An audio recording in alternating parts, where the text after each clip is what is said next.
Hi everyone, welcome. My name is Grace, and I recently defended and submitted my dissertation for my PhD in Aerospace Engineering at Cornell.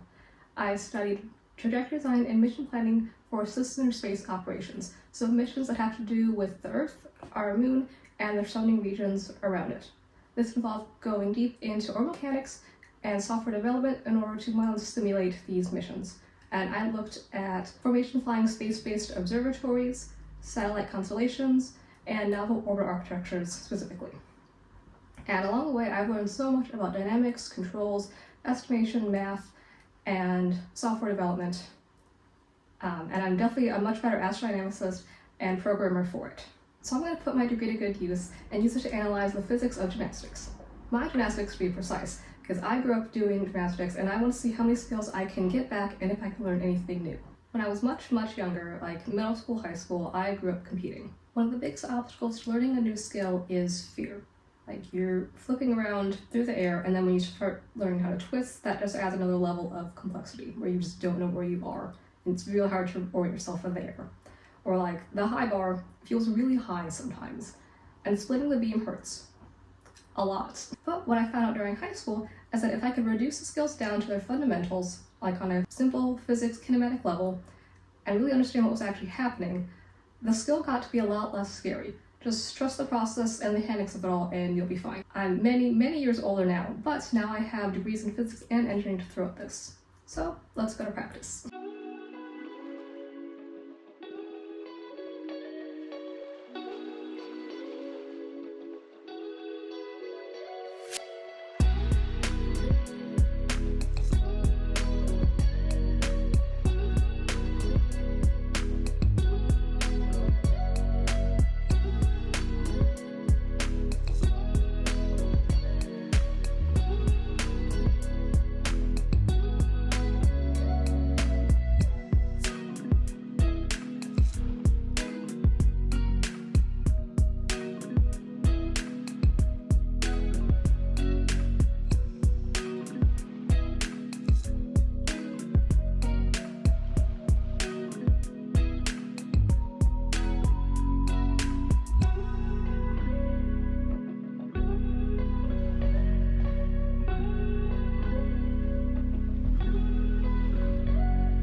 I interned at Virgin Orbit a few years ago.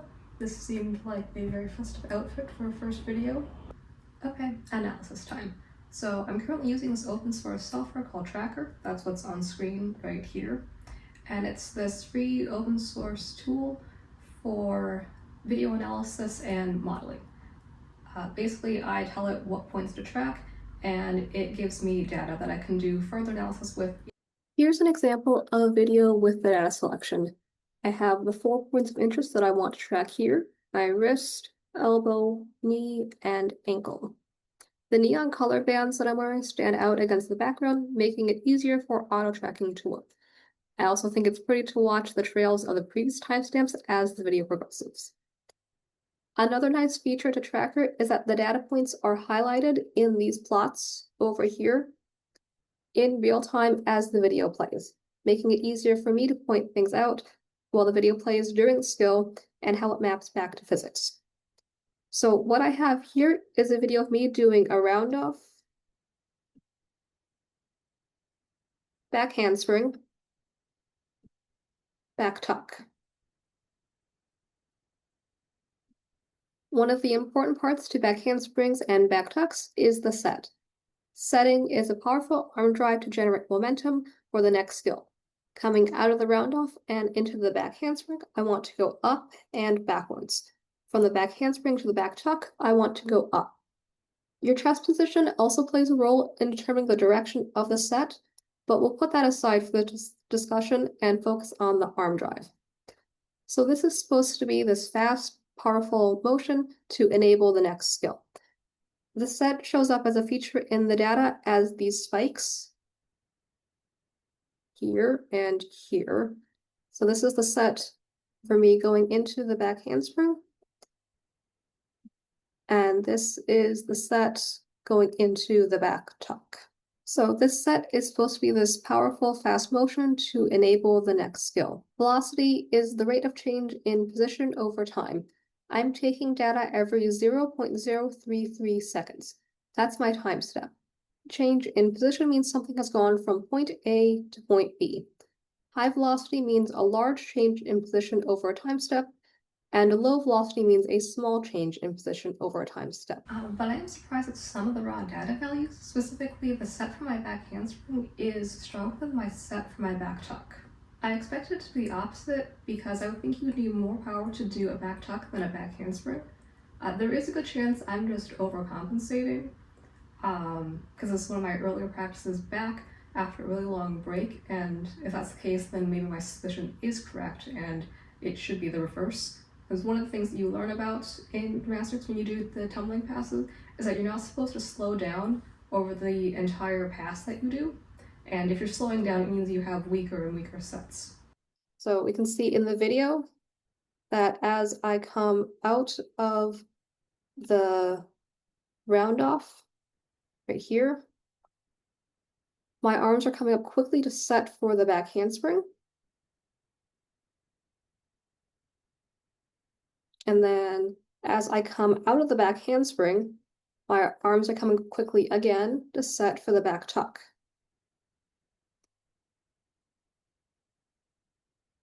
So what we see on the plots over here is that my wrists are maxing out around 80 feet per second